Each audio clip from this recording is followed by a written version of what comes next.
Hola jóvenes, el día de hoy vamos a hablar acerca de las instituciones sociales, concretamente acerca de la familia. Bien, en primer lugar nosotros debemos entender que es una institución social y esta va a ser una entidad, es decir, algo que existe de forma intangible, es decir, cuando nosotros les mencionamos familia, religión y demás, se nos vienen imágenes a la mente, pero así si yo les dijera, descríbeme o dibújame la religión, nosotros lo vamos a asociar con diversos elementos o, o en un momento dado elementos característicos, ¿no? Pero estas entidades, este conjunto de personas, estas instituciones sociales, lo que pretenden es mantener y salvaguardar las creencias y comportamientos.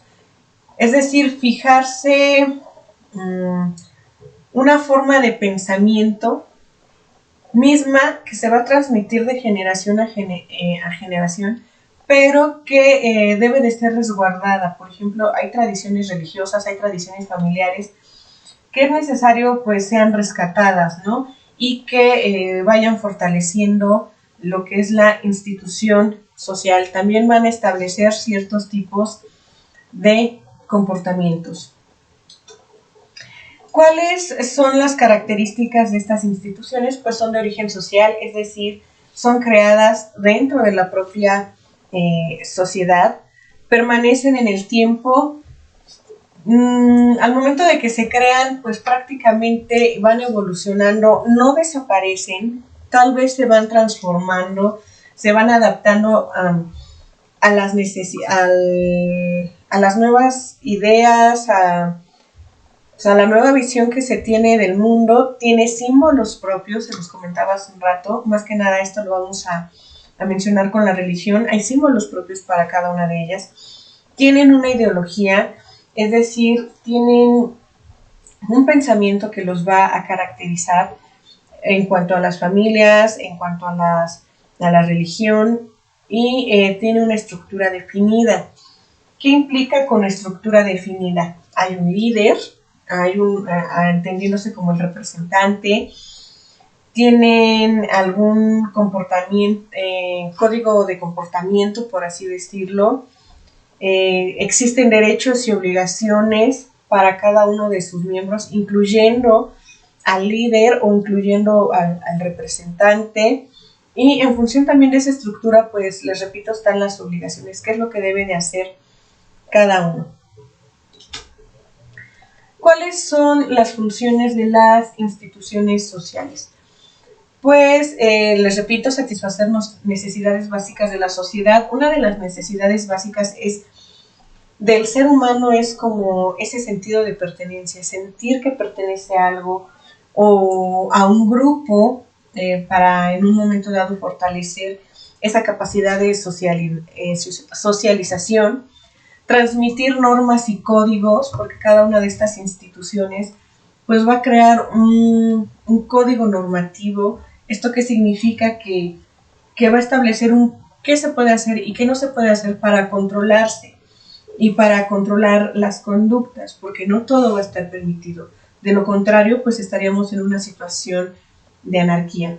Y es por esto que nos va a llevar a imponer pautas de conducta.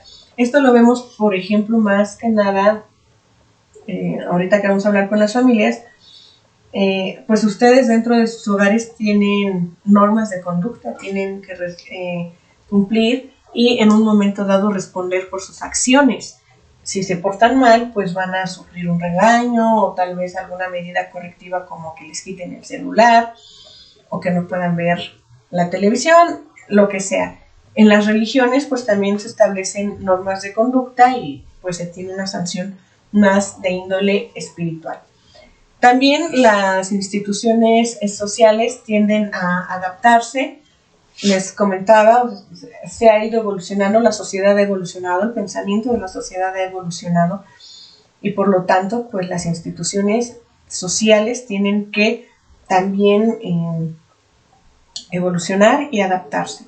Se transmiten por la herencia histórica. Ustedes van a transmitir lo que es la los valores, las tradiciones, ya sea de sus familias o bien lo que en su religión estén aprendiendo.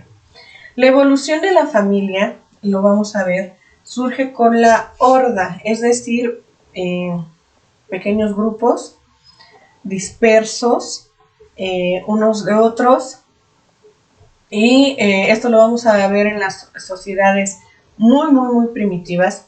Después se va a transformar en clan, que ya es cuando en un momento dado tenemos grupos de hasta 40 personas, pero en un momento dado todos pertenecientes a la misma familia. Había familias muy numerosas. Aquí también cabe rescatar que la expectativa de vida era de hasta los 25 o 30 años por las condiciones climáticas, el hecho de estar luchando por la sobrevivencia y demás. Las enfermedades que todavía pues no se tenían los avances médicos ni las medicinas para poder contrarrestar el índice de mortalidad. Después se transforma en tribu, que ya aquí es en un momento dado cuando se amplía más el número de los integrantes de la familia. Bien, la familia va a ser en este sentido un grupo de personas que van a estar unidas ya sea por parentesco, es decir, por la cuestión sanguínea, el hecho de que sean padres e hijos sanguíneos, es decir, directa, ¿no? O bien por un vínculo constituido, por ejemplo, cuando se unen dos personas en matrimonio o se unen para establecerse en una relación formal sin necesidad de firmar ya sea el acta de matrimonio por el civil o una ceremonia religiosa, sin embargo viven juntos. Eso ya es una familia. ¿Por qué? Porque ya hay un vínculo constituido, ya hay un compromiso, ya hay un derecho, ya hay una obligación y demás. O bien por un reconocimiento legal. Esto se da más que nada cuando se trata de la adopción. Aquí podemos ver nosotros cómo ha evolucionado incluso el concepto de familia, porque mucho antes solamente se consideraba familia al grupo de personas unidas por parentesco, a la cuestión sanguínea. De lo contrario, no se consideraba así.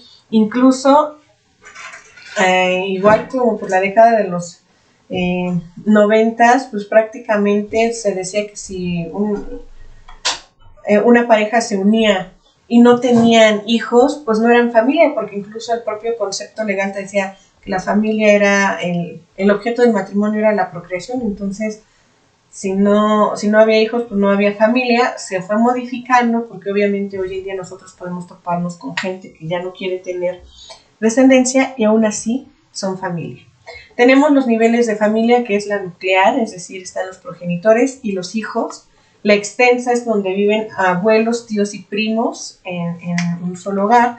La compuesta es aquella donde están los progenitores y un familiar con un vínculo sanguíneo. Por ejemplo, están los papás, los hijos y el tío, ¿no? O la tía. Solamente vive uno de los familiares ajenos. No es tan extensa como la extensa. Los tipos de la familia. Tenemos la familia tradicional, que pues prácticamente es papá, mamá, hijos. Tenemos la monoparental, es decir, aquellas donde solamente está el hijo con el papá o el hijo con la mamá.